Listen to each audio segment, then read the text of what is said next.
This is Karen from Time Genies. We know time is our most precious commodity, so let Time Genies help you with tasks such as home organising, small business cleaning, relocation services and lots more. My team of high quality and trusted professionals is your one-stop shop for your personal and corporate needs. Let us help you reduce stress and give you time to do the things you want to do, making memories. Check the Time Genies website for more info. Go to www.time-genies.com. Footcandle Films. Film news and reviews from two guys who really like movies. This episode is brought to you by the Footcandle Film Society. For a schedule of upcoming screenings and membership information, visit the Society's website at www.footcandle.org.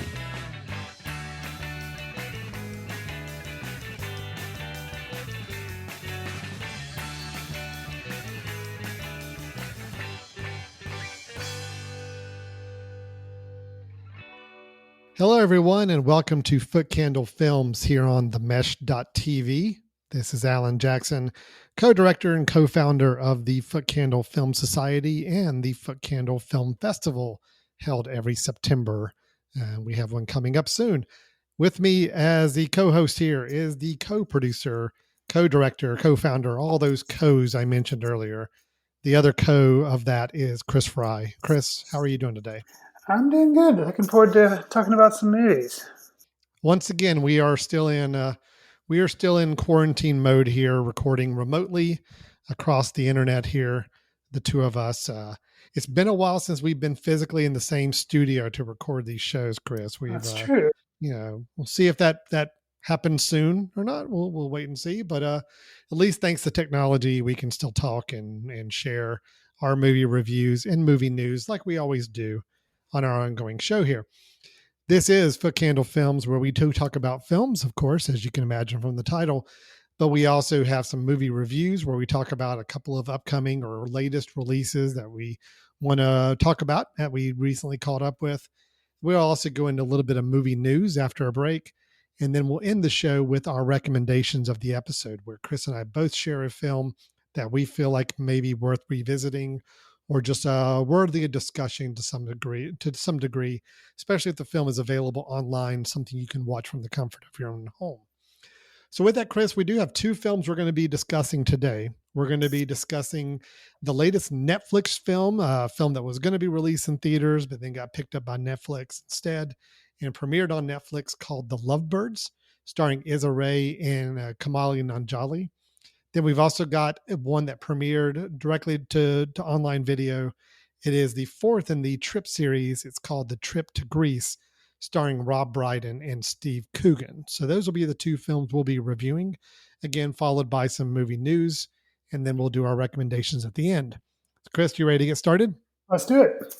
All right, let's jump into our first review, which is the film The Lovebirds. You are unbelievable.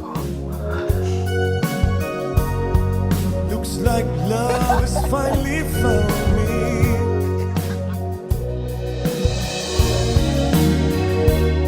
I love you. Police officer! He's a criminal! Move! Justice! Oh my God! I want you to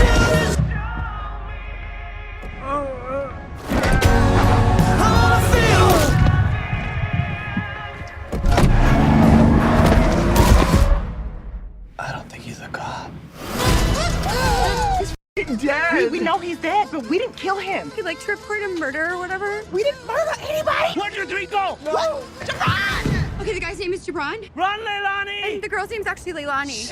She's running too now. Kind of slow, she's wearing heels that look actually amazing.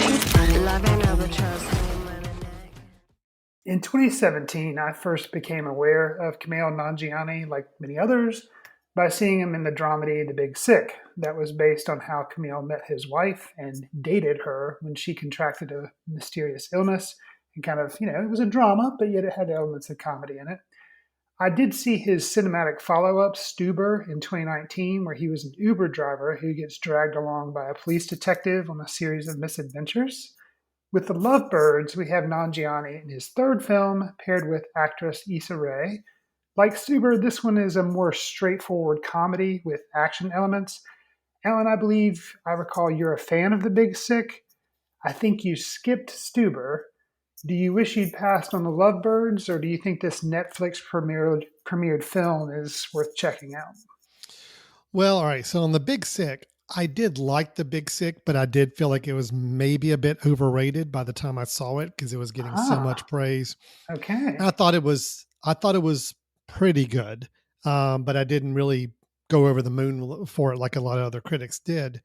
I'm much more of a fan of Nanjali from Silicon Valley, the HBO TV show that he was on for many years. I've always been a fan of his. I think he's a really a great comedic actor. And I did like him in The Big Sick because it was nice where he got to see him balancing his comedy chops with some more dramatic work. Did not see Stuber. Everything I've heard, I'm not too heartbroken about that. I think that was probably an okay one for me to miss. Right. But I'm very familiar with Kumail's work. And so that's, I'm generally drawn to anything he's doing. And I do feel like even knowing that he's queued up right now to be in a Marvel film coming out, I think later this year, if I remember correctly, The Eternals, maybe, who knows? Right. Sometime in the foreseeable future. Sure. So I'm excited to see him in a very, very different role in that film. I forgot to mention in the setup, the director for this film also directed him in The Big Sick, which was Michael Showalter. So I forgot to mention that. So the premise, the setup, this idea of an action comedy, that kind of a mistaken identity and a couple on the run, especially a couple that just, I mean, this is not a spoiler, in the opening 10 minutes of the movie, break up or are breaking up. So I love the premise. It's a tried and true premise. It's one that I kind of like when it works as a formula. This whole idea of a couple that maybe are estranged at the time, or kind of an odd couple type of situation, or just two people at very interesting times in their lives being thrust into a more criminal, dramatic situation and having some comedy along with some action and chases and other things involved. I was looking forward to it. And I do like Michael Showalter as a director as well. Okay. I know him from being a stand-up comedian or a sketch comedy actor in The State many years ago, and then also doing the Wet Hot American Summer films, both the theatrical one and the series that went to Netflix on that. So all the pieces are in place. I will say I was not familiar with Issa Rae. I knew who she was, but I had not seen her in anything. I think the film Little was probably about the only other film I'm aware of that she was in I did not get to see. And I know she has a show on HBO as well. So all the components were there, Chris, to really make me want to like this movie. And in general, I guess I did like it. It's a really lukewarm like, in that it was a serviceable film. It did what it needed to do. It had enough laughs to at least keep me watching it. And I do think the two leads were really engaging and fun to watch. I think both of them are really good comedic actors and played off each other really well. I bought their relationship throughout the film. But beyond that, it was a pretty run of the mill, just simple action comedy movie. There wasn't a whole lot more to it. There are a couple scenes I can call out where I thought they were a little clever, and they had some fun moments with this mistaken identity and kind of putting them into very treacherous situations and how they played off of it. But again, if it wasn't for the two leads, I probably wouldn't have a whole lot to recommend off of this film. It checked the boxes of what it needed to do to be a romantic action comedy. It did that. And I'm glad it came out on Netflix instead of it being a big theatrical release, because I think is a much better film to just kind of enjoy in the comfort of your own home without putting a whole lot of thought into it. But overall, I'd say I'll give it a generally a pass. I think it was fine, but again, it was all about Nanjiani and Issa Rae as kind of the two reasons for me to watch this. So how about you, Chris? What's your thoughts on it? So, I kind of alluded to the fact that I had seen Stuber, and that cleverly titled movie, there's Nanjiani plays Stu and he drives an Uber. And that's about the plot of the movie. Wow. That was really how the title came about. It was absolutely. he was Stu, and he was an Uber driver. Uber, so they said Stuber. Man, maybe I do need to go back and catch up with that film after all. So you're selling it to me now. Right. So. Right. So that film, I saw it in the theater, and I really like Nanjiani and Dave Bautista, who's I know him from the Guardians of the Galaxy films. He got to play kind of a different, more straight up forward comedy. It worked. He was a big cop, but yet he got to be funny. And the movie didn't really work just because, and it wasn't the fault of the actors. It just didn't really have a lot to do. They just kind of would throw situations at them, and they were funny, but then it wasn't really written that well, and it just didn't really gel well. So, but it was a theatrical release, which Lovebirds was supposed to be, but like you mentioned, it just went to Netflix. And for me, that's kind of how Lovebirds works, is because it is a Netflix. So you haven't, thrown $10 to $15 to go see it as a theatrical release. Your expectations are already a little lower. You mentioned the formulaic nature, kind of a couple that starts out kind of headed towards the rocks, and they, unite and bond through this misadventures, but then ultimately it resolves and things are okay. It's kind of tried and true, but as you mentioned, it's the two leads, their chemistry on the screen, their comic timing with one another. That works. And that needs to work for the movie to work. And the movie works okay. It works better, definitely better than Stuber. And some of the touches that they had in there, a lot of this stuff is it's just so convenient. And you're just kind of like, okay, as if these things would really work out the way they're working out to move the plot forward. Yeah. But it's a comedy. They're not trying to win Oscars with this thing. So you accept that. It's a fun kind of turn your brain off type thing. Some of the callbacks that they do, such as a countdown to initiate a certain action, or mentioning The Amazing Race and having debates about that, and reality TV versus the merits of it. And even something as simple as kind of acknowledging the fact that this movie is very surface and is not trying to be very deep. There are two different characters in the movie that they refer to as Bicycle or Mustache, and that's it. They don't try to get their names. But they refer to them often as these names. And that to me was just funny, because it's just dismissing it as, yes, this is nothing but a plot device. There were enough clever moments in the film like that, like the naming of the characters and how they refer to them. Because again, you think about it, you're with your significant other, you're out and you meet somebody, and that's kind of how you would refer to them if you don't know their name. It's like, well, the guy on the bicycle, or the guy with the big mustache. Right. And I like that they played with that. There are a couple moments where they do something a little inventive. Like I'm thinking about in particular one scene where they have to break into an apartment. Yes. And as they're in the apartment, there's some activity going on in the other room. You're able to see what's happening in the foreground while you're also understanding what's happening in the background where they don't know. And just some of the ways those are played out and build some tension up, I thought were some nice moments that made it enjoyable enough to keep my attention throughout the film. So yeah, I think we're kind of on the same page with this so far. And in the setup, I kind of mentioned how basically the couple's together, but they unintentionally get involved in kind of a murder mystery type thing. And so the film has spent them running around trying to dodge the police and trying to figure out why this guy was murdered and why he was set up, or all this kind of stuff. So, it works well enough. I will say something that was kind of interesting was the treatment of the investigators once they got them and started questioning them. Kind of how that all worked was interesting. It was kind of a nice twist. I was going to say, without spoiling the ending, I thought they did a pretty good job of handling something that I typically will have a problem with in films like this, is the whole question of, well, why don't they just do this? Why don't they just call the cops? Why don't they just do this? And I think they did a pretty good job of addressing during the film why they felt like they couldn't. And then I love the fact that by the end, you actually kind of find out their reasons, while good reasons, were kind of unfounded. And, so again, I like the way that progressed, because a lot of times with these action thriller comedies, you kind of wonder, it's like, why didn't that guy just go call the police or go report this? And they do a pretty good job early on of saying, this is why we don't feel like we can do this. And they play it up pretty well. And again, by the end, the resolution I thought was nice and was kind of a little refreshing change. So yeah, it had enough of those kind of moments and changes from what you expect to keep it interesting. If it hadn't been for the two leads and some of those interesting touches they made, the movie would have been pretty flat, pretty dull, and pretty routine, I think.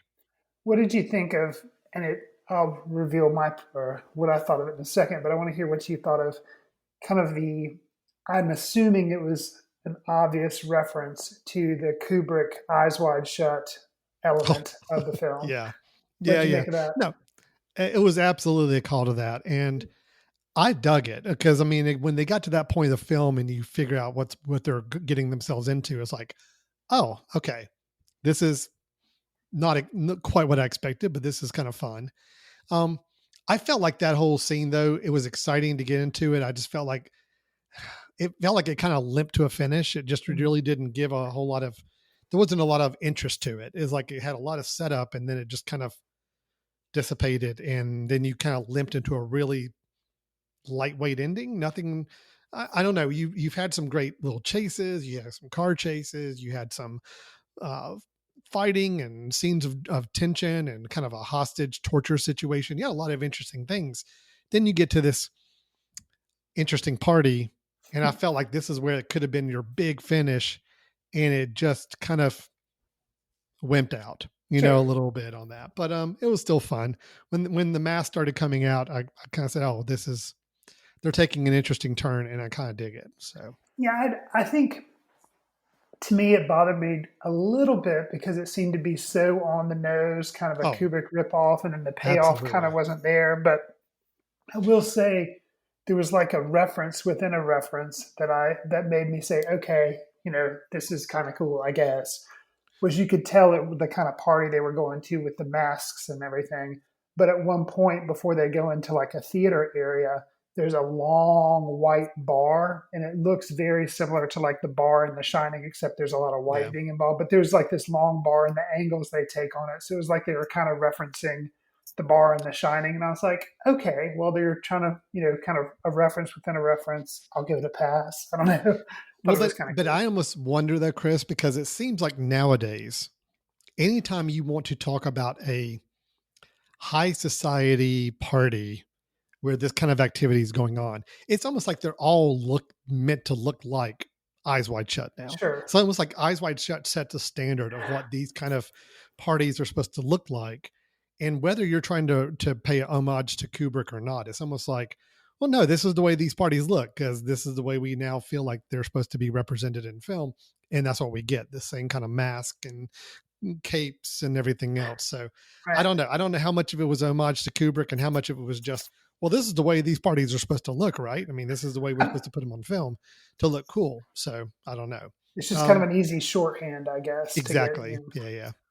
I will say, Issa Rae, I was really impressed with. I mean, again, she's not someone I've seen a lot of her work, but I thought she really held her own. She was great. I thought she was really kind of fun to watch, and she knew what kind of film she was in, and she played it really well.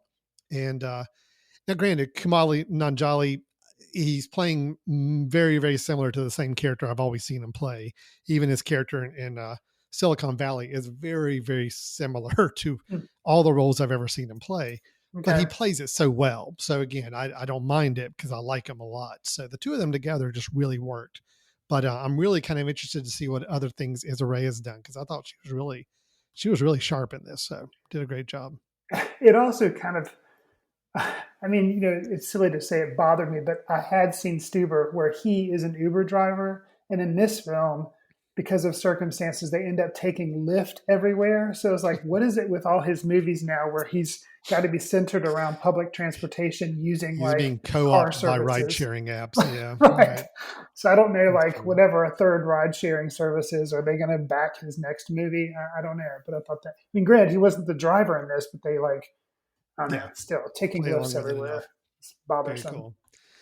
Well, yeah. So The Lovebirds, I thought it was a good, passable, enjoyable film. It didn't do anything revolutionary. It didn't like really jump out at me and make me call back to too many moments too quickly. It was a fine, enjoyable film that, again, I think would have been much more problematic if it hadn't been for the two leads And, I think somebody going into this after watching The Big Sick and thinking same director, same lead actor, it's probably going to come away from this pretty disappointed because it's not striving for anything deeper. There's no nuance to this film. It is pretty much on the surface, this is what you're getting. Two people thrown into a criminal situation and having to go through a whole night of escapades to clear their name. Right. It is pretty much on the surface. That's what you're getting. But I do think the two leads at least give us enough of a sense of a relationship to make it fun to watch and to follow along these two. And they do enough, like we already mentioned in the review, a couple more creative moments or a couple little interesting twists that keep it moving enough. So I'm going to give it, I'll give it a mild recommendation. So yeah, I'm kind of there with you. I'll call out. We've talked about the performances of the two main leads, but I'll go ahead and say I really liked Paul Sparks, who played the bad guy. He played Mustache. Yeah. I recognized he was him. Good. He was good, and I recognized him too from he did a lot in the kind of the latter seasons of House of Cards. He played the writer who was trying to write a biography on the Underwoods. So it was nice to see him kind of play, a different role and to be like this huge bad guy. So something where he got to chew fun. the scenery a little bit. So yeah, it was fun. No, it was good. I'm gonna give it a mild recommendation. So it's on Netflix. If you have Netflix and you're looking for a good passable hour or two of time with some, it was a little on the violent side at times, but just so people understand that. And but it was also funny. So I thought it was a good mixture. It's like the kind of film I think we used to get a lot more often. This action comedy movie. We don't see as much of that anymore. I don't feel like. I feel like it either is going too hard into comedy or too hard into action. And I think this is kind of a good balancing line right now, and plus a little romance thrown into. So yeah, that's the Lovebirds. You can find it on Netflix, available now, and we're both giving it a very mild Footcandle recommendation. All right. Let's go ahead and move on to our second film, which is another one that premiered online, as is the case these days. It is The Trip to Greece. Oh, that's convenient. Hello? I look better as I get older. Lots of women say I've got that. a man who's going to say it as well. I'm saying it. You look better older. Oh, thank you. You were unpalatable as a young man. We've not got much time left. You're going to miss me. It can be exhausting. Good God, you should meet you. I could do that. You could not. Let me swim to the sirens. Okay, you in. I messed with my shoulder. If you died, I would gladly try and resuscitate you. Are you waving goodbye to me? If we're all Greek actors, so I'll stab you. That'll come easy. How about you do a sponsored silence now for charity? For 97 minutes, you forget what a self-regarding arse Coogan is in real life. My takeaway from that is he thinks I'm a brilliant actor. That's what you take away from it? Yeah. Chris, in The Trip to Greece, we have the fourth in the series of the Trip films. We had the original The Trip, which was basically a compilation of TV episodes that were done in the UK of the show The Trip. It was put into a movie format. Then we had The Trip to Italy, followed by The Trip to Spain. Now we have the fourth film in the series, The Trip to Greece. Supposedly the final one, but I thought they said that about The Trip to Spain too. So maybe I was wrong in misreading that. But in this whole series, we follow actors Rob Brydon and Steve Coogan playing themselves as actors who are now journeying and traveling for a magazine, writing up articles for a magazine, I think is the premise. I think that's the premise, yeah. Being sent on assignment to go write up. Although I feel like every film that goes along, they get further and further removed from that premise. And it's really, truly just, let's just put them in a different country and get them talking around some good food and in some different scenic locations. Sure. In this particular one, the premise is that they're being assigned to travel from Troy to Ithaca, following in the footsteps of the Odyssey. Directed by Michael Winterbottom, who has directed all four of these. Directing I will use loosely because I do feel like these films are really more about let's put a camera in front of Rob and Steve and let them talk over some really nice meals. and see what happens. And that seems to be more of the case here. The formula is still very much intact from the previous 3 films. Chris, so my question to you with this, knowing that this is, I mean, I've had to even remind myself which film was which because they're pretty much all very, very similar in the formula. My question to you is, this being the 4th in the series, has the formula ran out at this point, or did you still find enough gas in this setup, in this type of film, and this fitting the 2 characters into the formula? Was there enough there to keep this series going for a 4th series, or did you feel like the gas was out of the tank and it was just running on fumes at this point?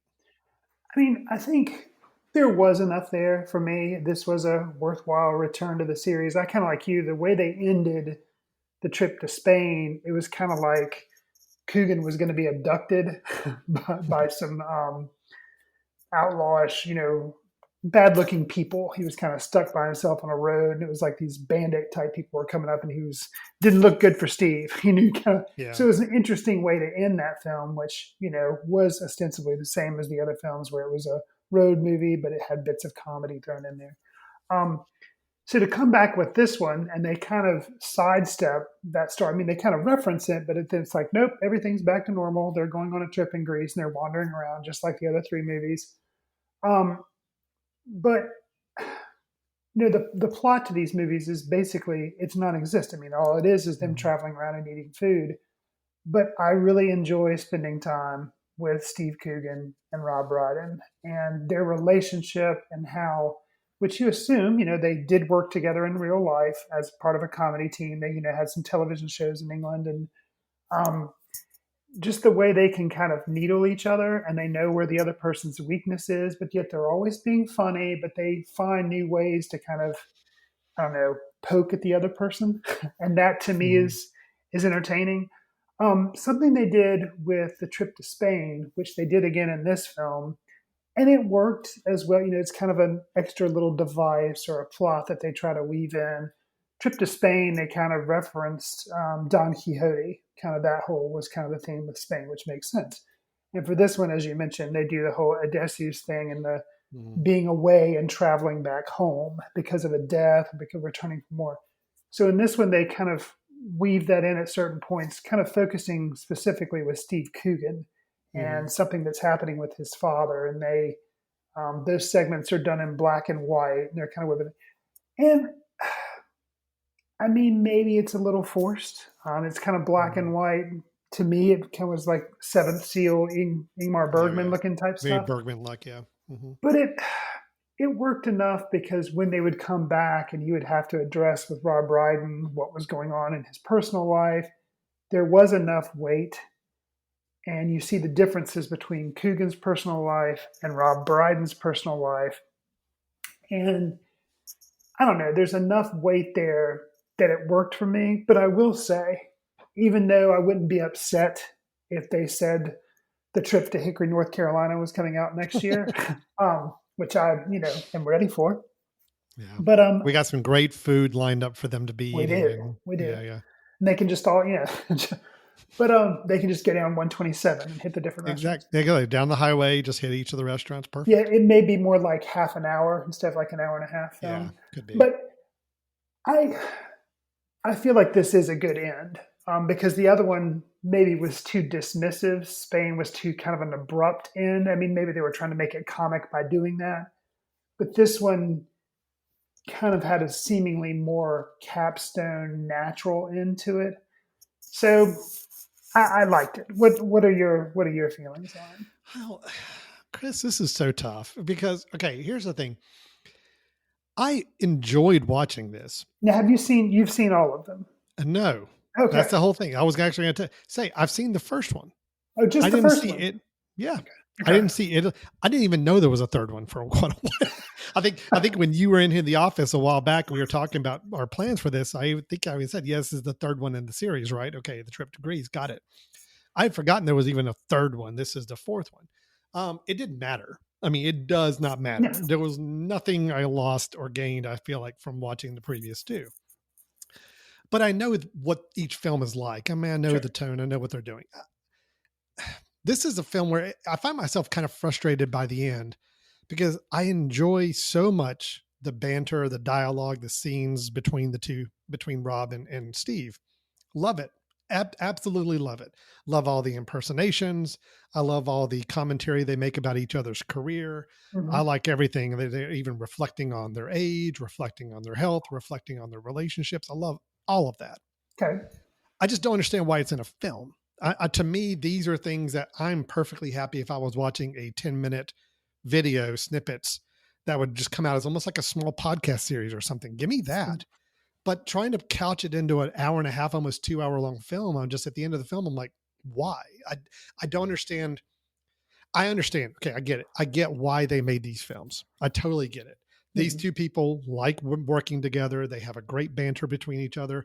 Who's going to turn down the opportunity to go to Greece for a few weeks and film this and spend most of my time sitting at a dinner table, eating some really great food and just bantering? Oh, I get why they make the films.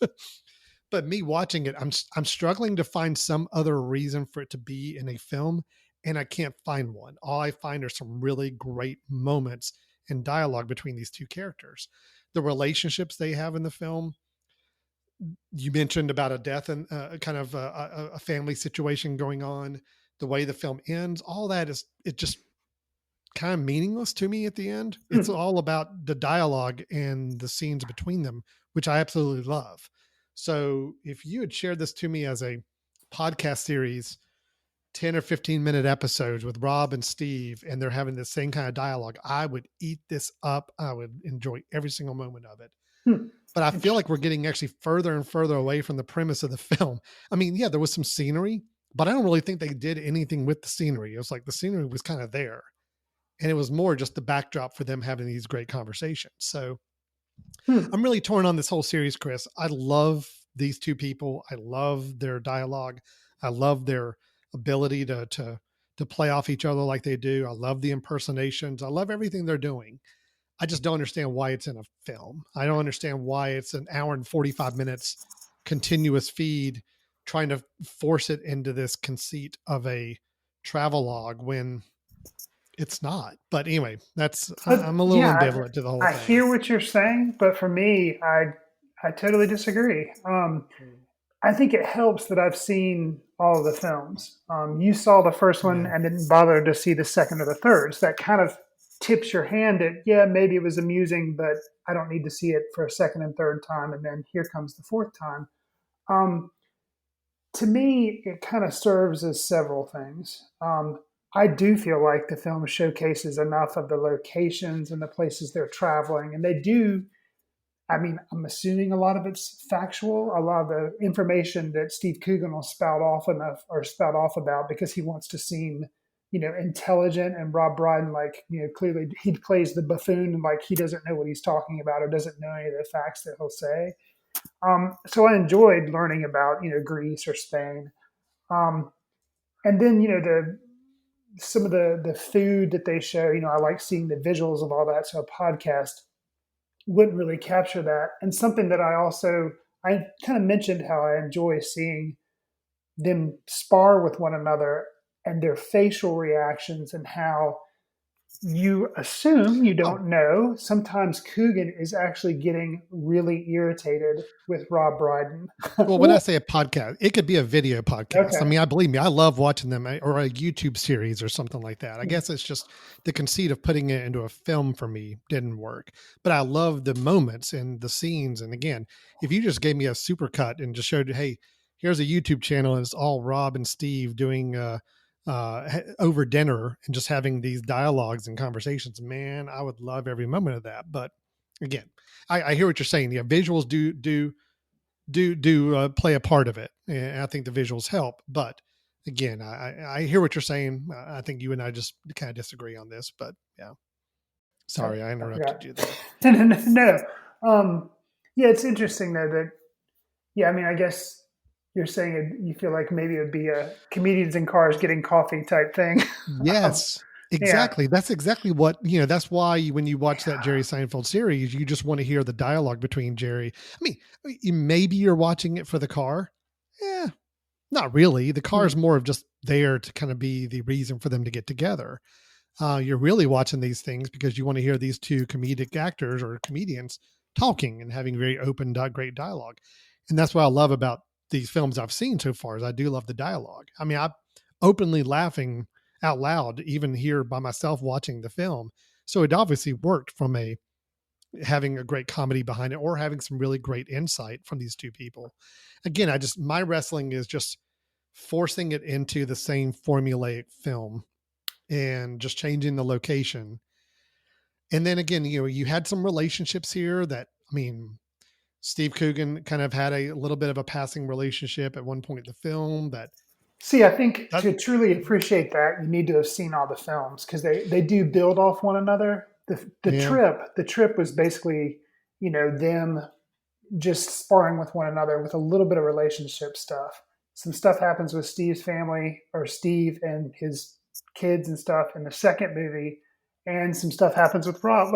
So each kind of, it kind of builds. And I think without the second and third stage, you kind of miss out on maybe some of the weight that you would understand or would feel more of if you'd seen the prior thing. It's kind of like, this totally different type of film, but yet it does build, like Linklater's Before trilogy. Yeah, I was going to say, it sounds very similar to that. Right. You couldn't just hop into the third one and get a full enjoyment of it. So no, because you would know, like, oh, I get it. It's, the two people that met each other in Paris. You're like, it is, but there's some through line stuff that, Well, then I guess what we're saying though, Chris, is that you have a greater appreciation for this as a film because you've seen the whole series. You've gotten more emotionally invested in it. Me, if I was the casual moviegoer and just flipping through shows to watch on online nowadays, I would caution against this film, watching it if you have not seen the previous ones. Because I don't think I guess, from what I saw and what I experienced, I did not get that connective tissue. I did not understand the impact of relationships and all. Gotcha. So that would have meant more to me if I'd seen all three. So this is one of those films where, sometimes when you have to review it, it's a question of, do you review it on its own merit, or do you review it as part of a larger series that you need to watch all the other ones? And I do think it's tough to review this as a standalone film, because I don't think it holds up on its own as just a standalone film. It needs to be seen in concert with the other ones, which is something people need to understand before they go jump in to watch this. So this is one of those films where, like you said, I think you do benefit from seeing the other three, especially if you want like a strong narrative. However, if you just like a travelogue with some beautiful scenery and you like to watch people eat food, it's something that would be like on the Travel Channel or something like that. It's But I will admit, this film is trying to do more this time than what I remember, even with the initial Trip movie, with some of the family dynamics going on, especially late in the film. I mean, the last 15 minutes definitely goes more the dramatic route than it does. A travelogue or comedy or anything like that. So it's, I could say you could watch it as a travelogue, but I think people who have not seen the previous films are just going to wonder why they should be feeling any sense of emotion in the latter stages of the film, which the film is obviously going for, and why you should care about any of the relationships going on in the film. Again, if you've invested the previous 4 to 6 hours of watching the previous films, I guess it all just kind of build, and there's some sense of payoff for it. But it's a little tough. Again, I feel like this is the film. I mean, Grant, just what I've heard you talk about with the previous two and what I saw in the initial one, this one to me seems to be the most furthest removed from the travelogue mode, and tries to go with more of a story, tries to go with more of a development. And again, I just think it's going to be tough to watch unless you're a big fan of the previous ones. Right. And for me to really call, I don't want to ruin anything if people are going to see the film, but each one of these films has had certain moments. A lot of them, we haven't even referenced them in this review, but a lot of it is the impressions that they'll inevitably get into. Each film has it at some point. They just kind of do battling impressions, whether it's Marlon Brando or whether it's Mick Jagger or whether, it's just different people. And I really enjoy seeing them do that. Even if sometimes they reference like British TV show hosts who I have no idea who they're doing. And I'm sure that they're really good impressions, but it's still funny to see how they respond to each other doing it. So that's just something I think about and I kind of return to in my head, little moments. I don't want to be like a Chris Farley and say, oh, my favorite part was this. Oh, my favorite part was this. But in each film, I can always remember, yes, one part of each film that I always like is the impression battle. But, the Rob Brydon talking about Grease the musical Oh, and yeah. Steve Coogan It was so referencing good. Grease the country and you can tell I mean, you think, you never know because it's a fiction film, but kind of agitated, irritated with Rob because he's like, oh, he's trying to make a joke and I don't think it's funny or I think it's really lame. And how Brydon continues to carry it on. Like, I think about that exchange all the time since I've seen the film.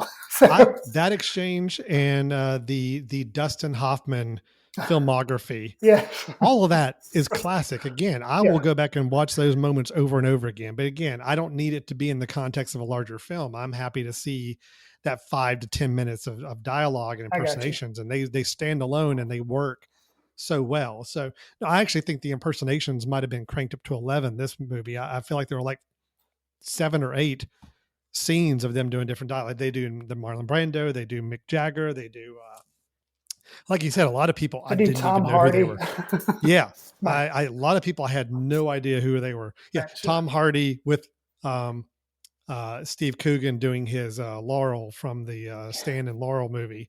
Yeah. That was, I mean, again, a lot of really funny moments. And again, I look forward to watching some of those scenes again. It's just my whole wrestling is just in the context of an hour and 45-minute film. I just struggled to find the reason why I needed to watch this whole film and why I couldn't just watch the great dialogue scenes on YouTube afterwards. That's the thing for me. Also, I'll briefly say too, kind of in closing, another thing that I appreciate is it's kind of a film nerd's film because you threw out the fact that Coogan is referencing, the character he played in the Stan and Laurel and Hardy movie. And like, I've seen that. So I know what he's doing and I know how he's referencing it. And I think it was either Spain or Italy. I think it was maybe Spain. He references Philomena nonstop, which is a movie that he made and actually got a lot of acclaim for. And Brydon makes fun of him for that. And there again, that was a movie I'd seen, and I was aware that Coogan helped write it, and he started it. So it's like, it's kind of like an inside baseball. It's a film fan's film because if you're aware of all these things, that kind of helps your appreciation. And I enjoy it because I'm like, I got that reference. Yeah. Oh no, I love that stuff too. And then again, share it with me as a 5-minute video. I'm all about it. Again, it's just I need some help, and maybe it's enough for me to go back and watch the other 2 I missed. I need some help just understanding why this exists as a film, like a hour 45-minute film with character development and with relationships and with all that and drama, which I don't feel like it earned any of that on its own. And I just think it's fair for people to know that if you're going to go into this and you're wanting more than just those great fun moments of dialogue, you probably need to see the rest of the films, it sounds like, to greater appreciate it, like I probably needed to do. So, all right. Well, I think we've kind of picked this one apart. So it sounds like we're a little split. Again, I think we are. It's a tough film for me to review because I do love the moments. I love the dialogue scenes so much. It's almost like Chris, as soon as they cut away from the dialogue of them sitting at the table, having these great interactions, as soon as they cut away and they're walking down the street or they're somewhere scenery, I kind of just lose interest. I'm like, all right, get back to sitting down and talking again, or get in the car again and talk about the Bee Gees or whatever. That's where I want us to be. So it's tough. I'm going to say as a film, I'm not a fan. As enjoying the dialogue and the scenes and the moments, I love every bit of it. So it's a tough thing to review and tough thing to recommend. But you're saying it continues the trend. You liked all 4 of the films.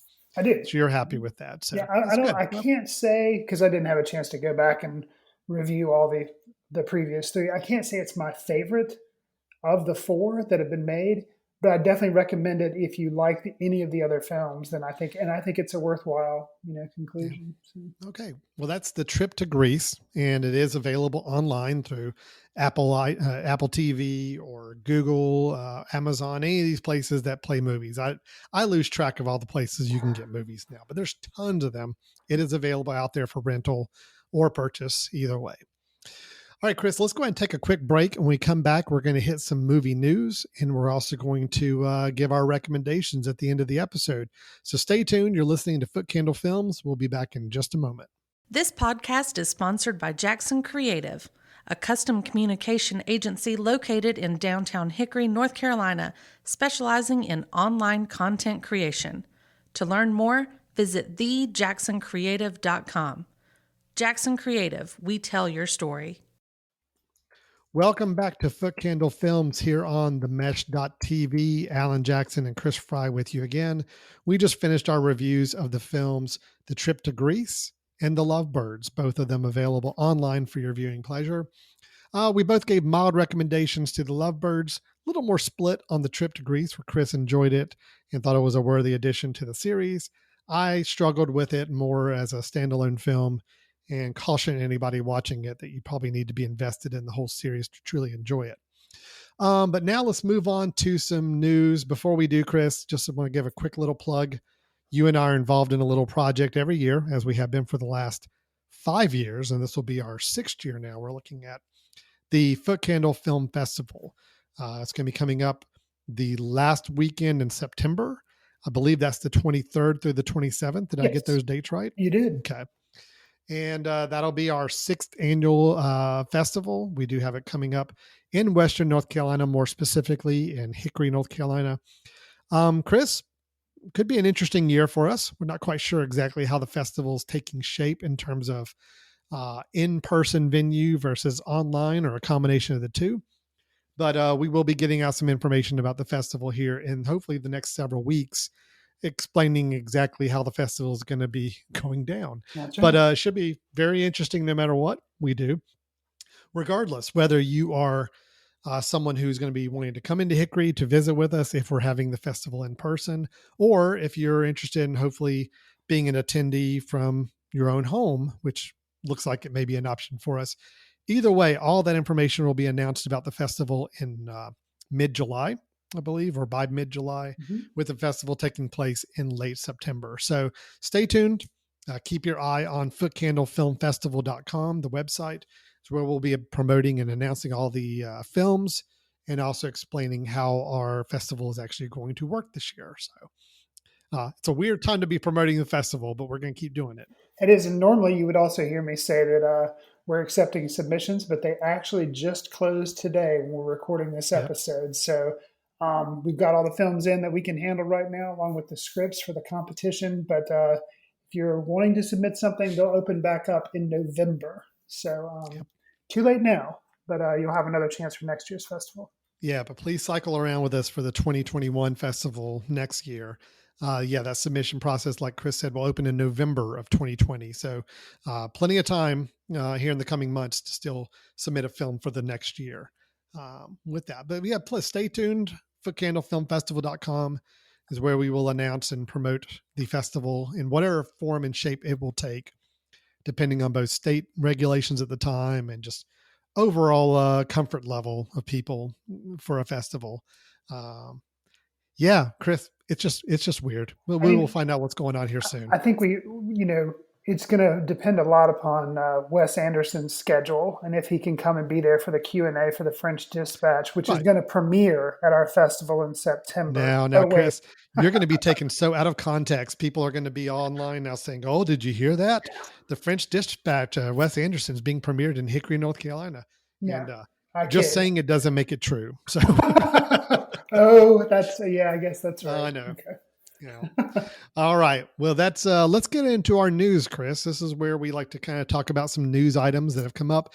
Again, we're in a weird time where there's not as much movie news as there normally is. There's also not as many releases, so we don't have a lot of new trailers to look at, or at least people are holding back on releasing films or announcing films. But we do try to comb the internet and find some interesting movie news that we do want to share. Chris, I believe you have an item to start us off. I do. Alan, I believe you have seen Hellraiser. Is that a true statement or a false statement? Yeah, I have. Now, have you just seen like the original that came out, or have you seen the subsequent? No, sequel? I'm definitely not a devotee of the Hellraiser series. I've seen the first one and was more on a, hey, look, we're trying to watch something. It's Halloween time, and here's something we don't ever remember seeing when we were younger. So let's go ahead and watch it. And yeah, it was not my most pleasant movie going experience. I am not a fan of gross. It has a lot of gore, doesn't it? Oh yeah, like torture type stuff going on. Yeah, and that's not me. That is not my deal at all. So I'm not a big fan.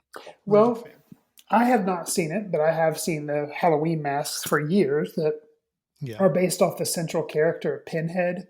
Pinhead. Yeah, but which I don't think that's his actual name in the movie. I Really? think that's just the nickname that he's been given over the years. I think so. Now, granted, maybe he was named that in the sequels, but I don't remember him being actually referred to as Pinhead in the original movie. Huh. Interesting. Well, so they have now decided, HBO has decided they are going to make a Hellraiser series, and they have attached David Gordon Green, who is, doing the Halloween reboots, and he has 2 more of those coming out with Jamie Lee Curtis, but he is going to overhelm kind of a series of Hellraiser that's going to come to HBO. So gauging your interest in the original Hellraiser that you have seen, I have not, doesn't sound like you're going to be too keen on maybe watching a Hellraiser series. Well, no, I can't even say that because honestly, the problem I had with Hellraiser is that the genre of film was not a genre I'm a fan of. Okay. But, this whole idea of basically, if you never saw the original, Chris, the whole story idea is that you have this wife who's an unfaithful wife. She's encountering the zombie of her dead lover. Oh, okay. Dead lover is like talking to her and she's having encounters with him. And then these demons are pursuing him after he escaped from their underworld. So it's like she had a relationship. This man is dead. He comes back as a zombie to kind of try to get help from her. And he's escaped this underworld and she's having to kind of deal with all this. It's interesting concepts. It's very, very high concept stuff. Yeah. So you take I think an interesting director, not always a director that's always been on the hit side of things. He's done his fair number of misses, but he's definitely tried to always do interesting things. Right. And, even taking what he did with the Halloween reboot just in the last couple of years. Which I liked. Which I did. I thought it was actually pretty good for a Halloween film. He took the genre and did something a little different with it. Or tried to bend it just a little bit and have some fun with it. Right. If he can do that with Hellraiser, I'm all for it. I think it was just, Clive Barker was the writer director. It was just the overemphasis on gore and just disturbing imagery just didn't work for me. But maybe taking this and doing something a little different with the concept, I'm all for. And the thing that interests me, because I hadn't seen the original Hellraiser, but I saw David Gordon Green and I'm like, okay, I'm interested. And what's also curious to me is, David Gordon Green made George Washington and All the Real Girls and Snow Angels, a lot of dramatic films, Joe, and all these dramatic films. And then he made a lot of comedies that didn't, some of that, Your Highness, The Sitter, Pineapple Express, which I liked. But, it's just really weird kind of how he kind of went to just straight out comedies for a while. And now it kind of seems like he said, you know what, I'm just going to dabble in horror for a while. So it's bizarre, but he always does, interesting stuff. So I'm curious to see before we go away from the news item, though, I will also mention there is supposedly a film adaptation also being made, kind of a reboot of Hellraiser that's going to come out. And this one, I don't know who it's going to be directed by, but it's going to be written by David Goyer, who worked on the Nolan Batman series, as well as working on Blade.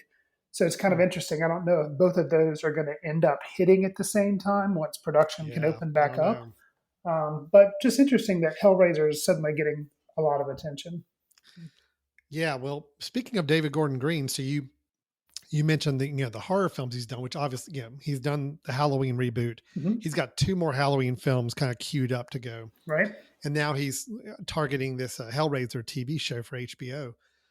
In between, he's still doing comedy stuff, but mostly on TV side. He did The Righteous Gemstones. I think he directed 4 episodes of that for HBO.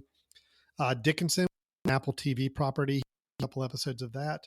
And then a show that I watched, I'm just now even realizing he directed. I had no idea he directed some episodes of this.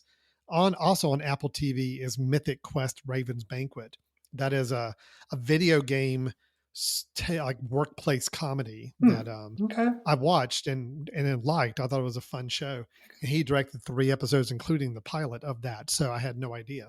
So it's almost like he's really digging deep into this whole TV, especially with Apple TV. Seems to be a place he's kind of honed in on a little bit too. So anyway, interesting stuff. He's always a director that's doing something interesting. You know, even if I'm not always the biggest fan of everything he does, I like following what he's doing. You know, I think he's got a very eclectic body of work, which is great. Okay, and I'll throw out there, and this may have been a news item like 3 or 4 years ago now, because we've had, a couple of episodes of this show have come out over the years. But at one time, he was rumored to be developing a script for a film version of Little House on the Prairie.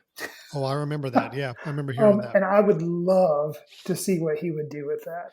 If you did a Little House on the Prairie, but almost did it a little more bleak, a little more Meeks cut off type of, just real true, like, or you take it complete comedy. I mean, you could go either way with it and have fun with it. So it'd be interesting. Yeah. All right. Well, let me take us back to the world of comic book movies. You remember those, right, Chris? Yes. You remember how they were all the rage for a while, and then all of a sudden this thing hit, this pandemic, and now every comic book movie has delayed at least a year. So we're going to go quite a while without anything new to watch. Well, lo and behold, HBO Max is here to save the day. HBO Max is the new HBO branded streaming service to kind of compete with Netflix and Apple TV and Amazon Prime and all this. And we have HBO Now, HBO Go, and now we have HBO Max. All right, let me explain this to you, Chris, because I took a class in this. And I understood now the differences. Yeah. HBO is I'm on cable and I've got my HBO channel where it's a linear watching live channel. Gotcha. HBO Now that's if you are an HBO subscriber. Okay. But you want to be able to watch the stuff on demand on your own device. So not on your TV. If you want to watch on your laptop. Well, you can watch on your TV too, but you are already an HBO cable subscriber. Okay. I think HBO Go, which I have, is you get all the HBO shows, but you're not an HBO subscriber. You're just paying a monthly fee to get access to the content, much like a Netflix type of thing. Okay.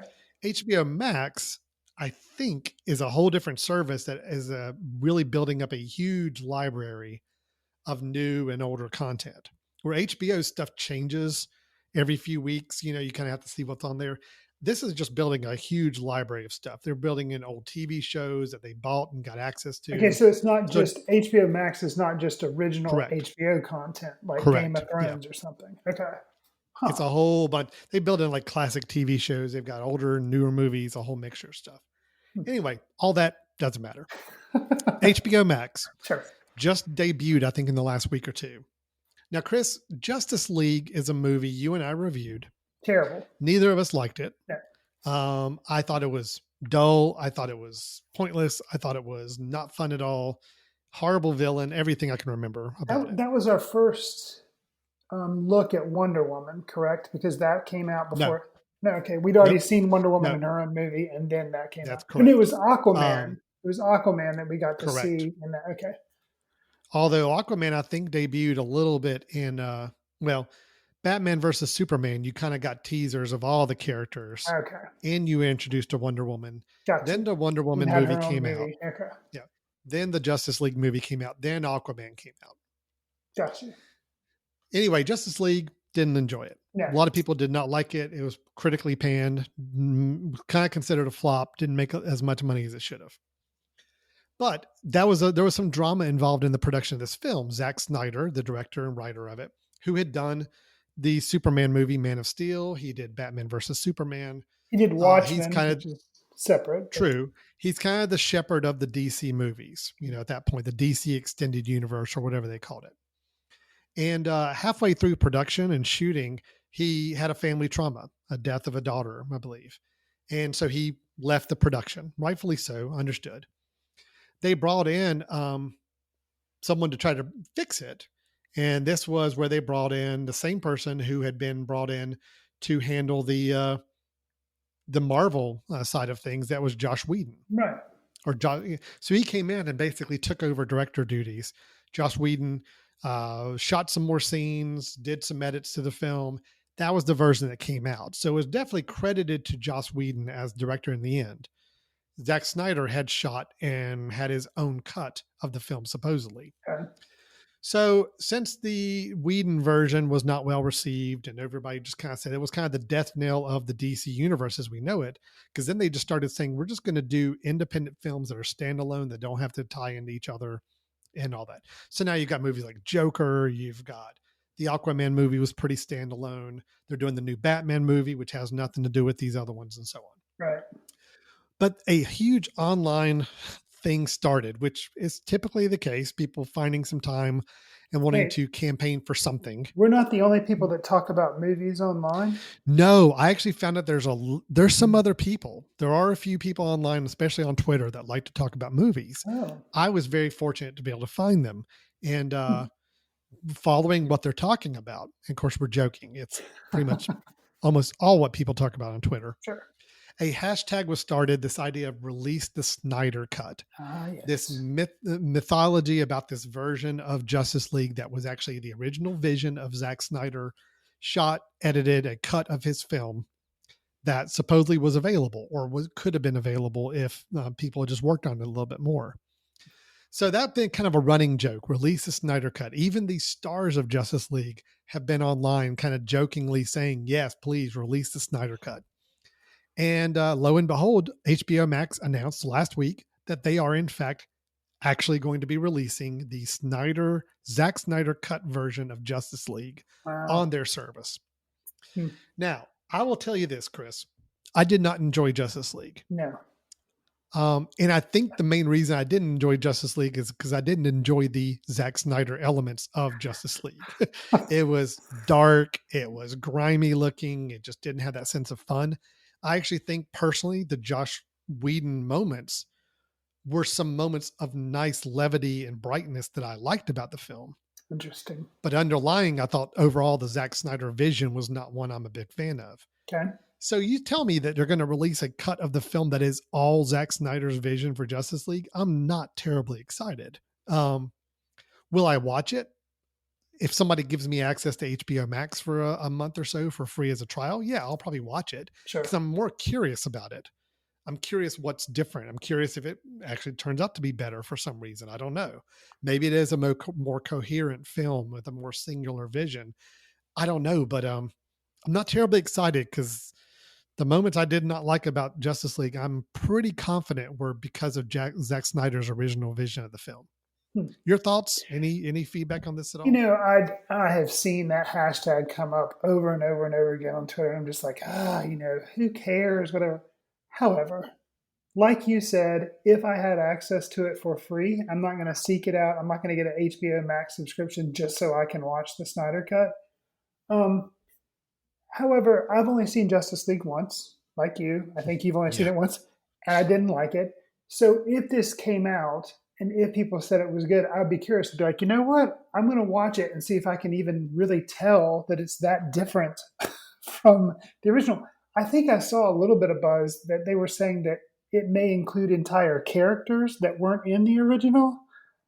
So I think it's more of like, I have to admit, it is kind of like a train wreck mentality. And this is something that I'm like, could somebody with enough time, which he's had plenty of time, and he's getting money from HBO Max, somehow turn this into something that's good? A director gets to say, I get my say, I get to release my cut.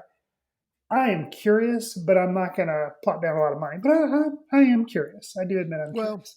I mean, I think it's a genius move for HBO Max. Sure. I mean, here's a film that it's kind of critic proof at this point. The actual movie Justice League already came out. And there are some people that like it. There are some people that like it. There's some.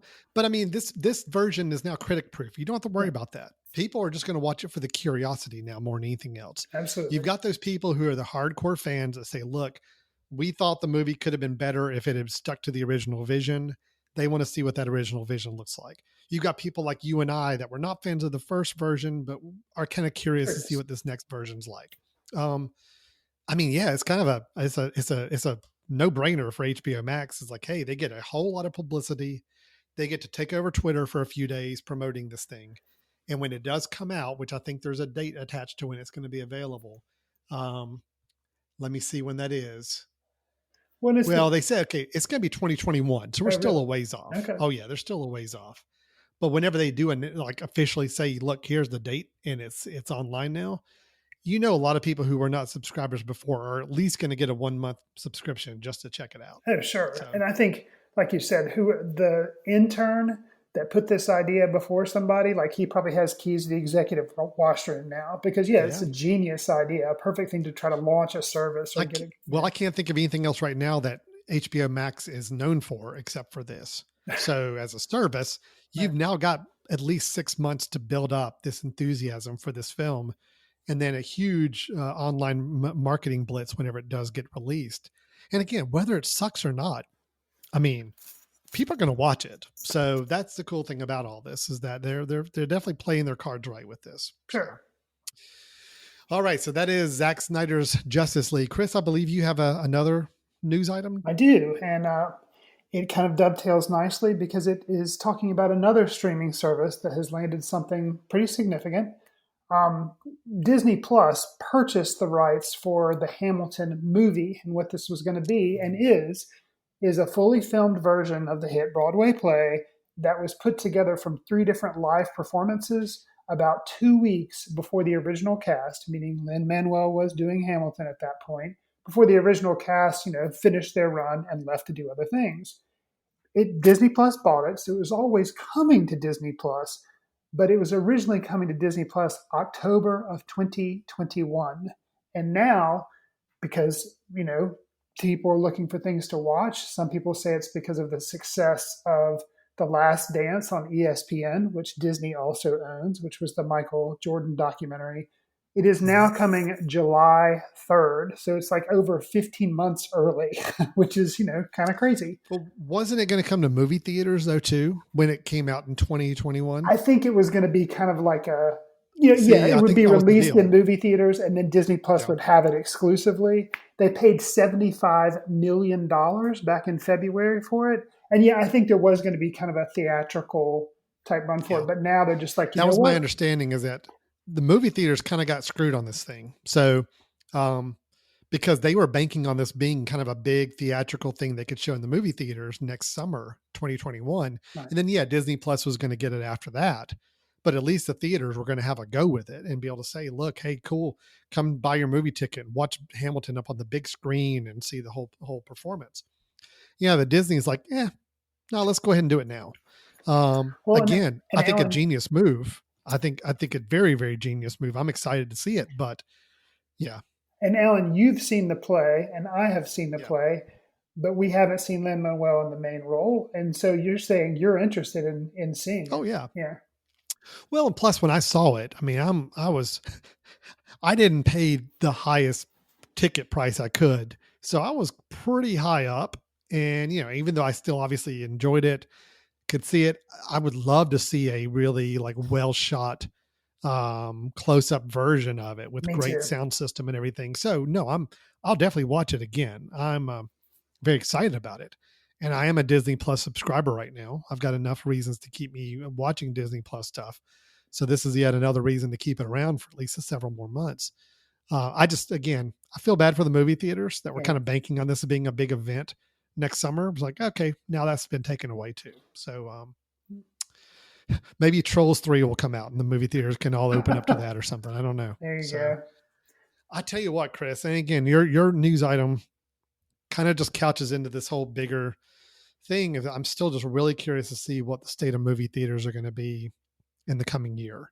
Right. Because you got to assume they're going to open up. The ones that can open back up, the ones that are financially able to open back up will. But when are they going to open? Is it going to wait until the next big movie kind of comes out?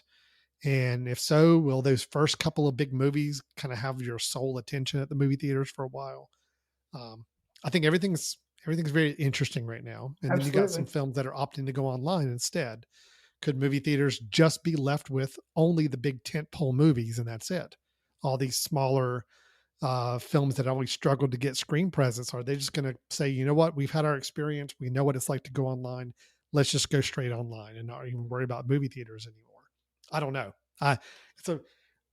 I know there's a lot of industries that have been affected by COVID-19 and everything going on in the economy, but I feel like movie theaters are the ones that are going to have the most lasting long-term impact because of this. Yeah, they'll definitely That's be just one my of the prediction. top ones. Sure. Because I mean, restaurants were severely hit, and I feel bad for a lot of these smaller restaurants, but restaurants are always going to be needed. Right. People are always going to want to go to restaurants, so restaurants are coming back. Sure. Stores are coming back. But to me, movie theaters are the one thing that people could say, yeah, I don't know if we need them back or not. And we just don't know what's going to happen. So anyway, it's very interesting stuff. All right. So Chris, got our new news items out of the way. Why don't we go ahead and transition to the last part of our show where we both give our film recommendations. So you and I obviously have been home a lot more the last couple months, like many people have. Gives us a chance to catch up on some films or maybe explore some films we've been interested in seeing or go back in the vaults to find something. And if it's okay, Chris, I'm going to go ahead and go first. Sure. I'll kind of talk through my recommendation. I help produce another show on our network called Country-ish, which is a show with comedian John Reep. And as I help produce that show, I get brought in sometimes to help with some movie reviews on that particular show. Of course, that show tries to go with this whole theme of country-ish, kind of a urban cowboy country, but not 100% country, trying to balance the line between metro and country. Gotcha. And when we talk about movie reviews for that show, they're looking for films that maybe have a country theme to them, or maybe more of a Southern theme, but yet are still bigger films or maybe having bigger stars to them. So the idea was came up to review the film, and this will be a first time in me saying these words on the podcast here, to review the film, The Best Little Whorehouse in Texas. Wow. So I will say I was not terribly excited about having to be a part of this review process. I do remember this film coming out back in 1982. I remember it then as a 10-year-old kid that this was kind of the holy grail of adult movies where I would not get to see this movie, but I was extremely curious about it as a 10-year-old male. And Burt Reynolds starring in it with Dolly Parton, rated R film, based on a Broadway play, or at least some sort of play. And but it was kind of a movie adaptation of this play. So here I am now, much, much later, 30 to 40 years later, and I'm being asked to watch this film. It is a musical, directed by Colin Higgins, who also directed some other movies of the time back in the early 80s, some well-known films. And of course, Burt Reynolds was kind of at the peak of stardom here in the early 80s. Dolly Parton obviously had been a mainstay in music, and then she had gotten into some films as well. I believe Colin Higgins, this director, also did 9 to 5, which is a film that kind of brought Dolly Parton into the film world for us. So The Best Little Whorehouse in Texas. I did watch this, and I got to tell you, kind of liked it. I kind of had a fun time with it. If you go into it knowing what it is and looking for the camp value in it, it was actually kind of a fun movie. So in the synopsis, the film is all about, you have a town sheriff played by Burt Reynolds and a madam of a local house of prostitution teaming up to stop a television evangelist from shutting down their house called the Chicken Ranch. That's kind of what it's known as. Gotcha. The TV evangelist, played by Mr. Don DeLuise. Oh, Don DeLuise. And I tell you what, he's the reason. He is one of the reasons to watch this film, because he is having a ball with his part. The other reason to watch this film, Chris, well, I'll say there's a lot of reasons. I actually generally enjoyed some of the music. I thought a couple of the dance sequences and musical acts were fun. Very much a kind of a throwback to kind of those 70s and 80s. If you liked movies like Grease and you like some of these other ones where, yeah, they're a little cheesy, they're a little corny, but they have fun with the musical interludes as fun. But the other reason to watch this, Charles Durning, you may know him most as Warring Hudsucker from the Hudsucker Proxy. Gotcha. But he's been in tons of other films as well. He plays the governor, I believe, of the state of Texas. He is not in the film a lot, but he has a song and dance routine about 2/3 of the way through the movie. That to me is a showstopper. It is so much fun. He actually got nominated for a Best Supporting Actor award for this film. Oh, wow. He's only in the film maybe 10 to 15 minutes. Okay. But he is so good, has so much fun with his song. And to me, it was well worth the price of admission for the film. Okay. So I will say, yes, content matter. Does it hold up as well here in 2020? No, not really. Is it offensive at points? Absolutely. Is it a topic in a story that would not be remade today? Yes, absolutely. It is a product of its time. Sure. But if you want to watch Burt Reynolds at kind of the peak of his stardom, you want to watch Dolly Parton putting on a pretty good performance, I think, in the film. But then really Dom DeLuise and Charles Durning both just having a lot of fun chewing up the screen. It's worth a watch. So I will say that. I want to say thank you to the other show for forcing me to watch it. And I did enjoy it quite a bit. So I am recommending, can't believe I'm saying it, but I am recommending the best Little Whorehouse in Texas from 1982. Chris, what is your recommendation for Before I do my movie recommendation, yeah, sure. I'm going to say that is definitely going to be put on my list of movies to see because I have a very odd but fond memory of going to the movie theater to see Tron, the new Disney's Tron, and there was this gigantic cardboard stand-up of the best Little Whorehouse in Texas right next to the theater that was showing the Disney movie Tron. And I was like, whorehouse. Like, as a kid, I was like, that's an odd thing to be like right there in the movie theater, right next to Disney's Tron. Oh yeah. So, and I, like you, kind of, teenage boy, kind of curious, but never saw it. So yeah. See, and I never had either. So that's why I was so curious. I will say on just one little note too. Sure.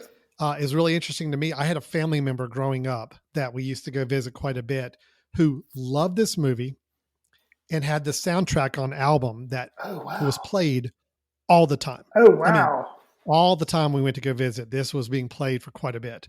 So even though I had never seen the movie, I knew the songs. And as soon as the song started up, I'm like, oh yeah, I remember that one. Oh, wow. I remember that one. So that probably made it a little bit even more enjoyable for me. So it is definitely a relic. I mean, Jim Nabors is like your narrator of the film. He opens and closes the film. And, interesting. I mean, it's definitely a 1982 film, right? But it's better than I would have given it credit for. I enjoyed it quite a bit. And then actually, I'll tell you, without spoiling anything, it doesn't end at all like I would expect it to.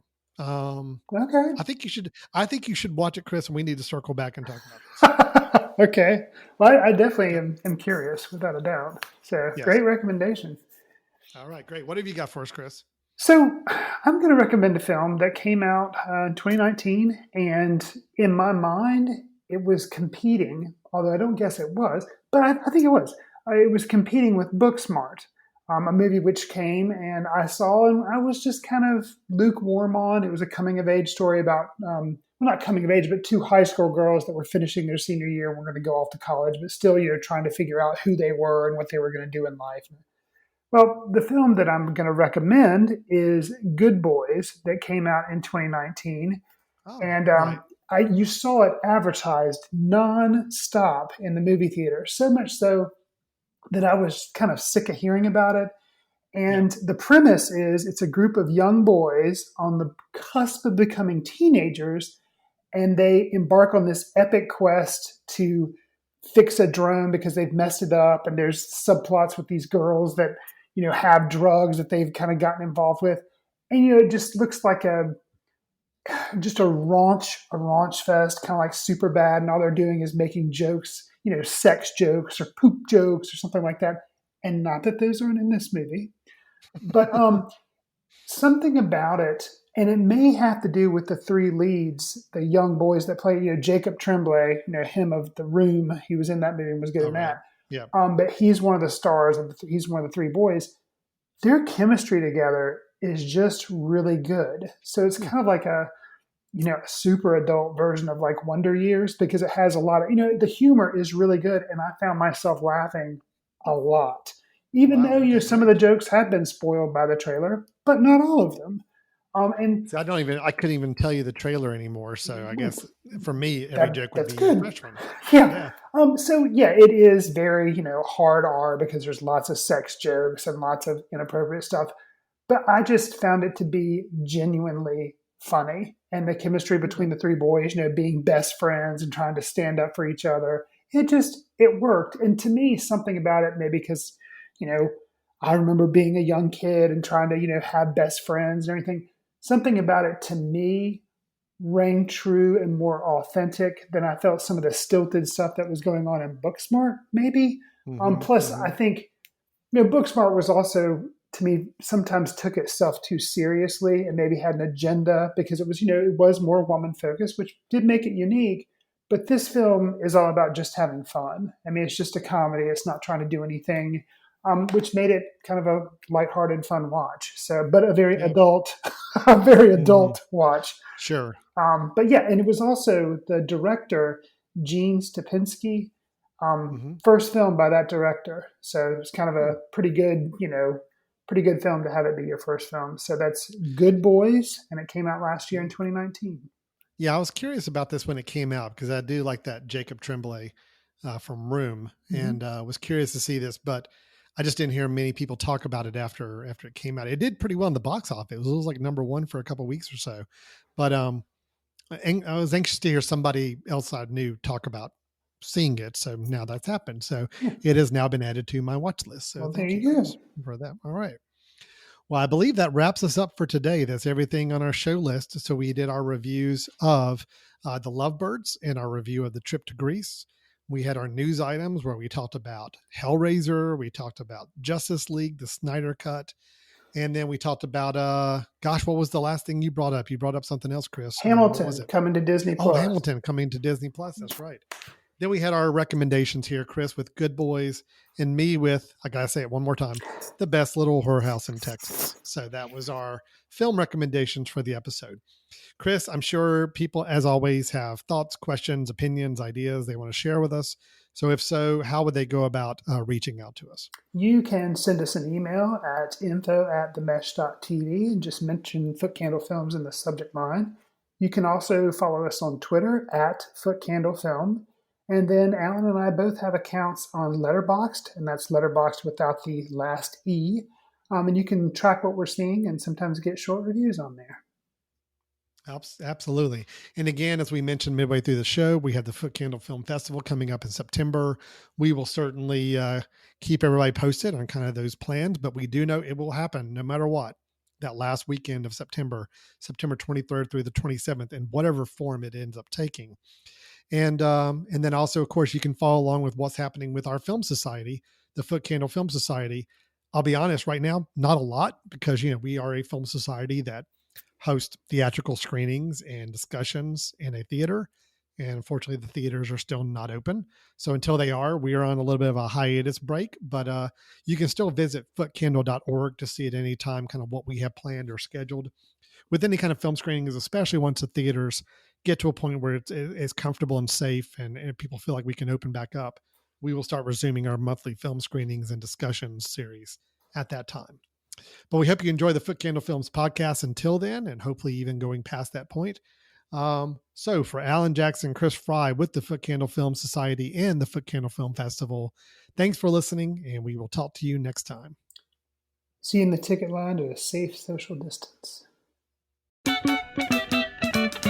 Watch films in the company of like-minded people in the dark. Watch films in the underground. We won't let anyone know where you are. The films that don't make it to Carmike at the mall, or ones that were famous when Grandpa would watch films out of the reverence of the heritage of an art. Watch films through the courtesy of Footcandle Film Society. Special thanks to Carpal Tuller for the show theme music. For more about Carpal Tuller, visit www.carpaltuller.com.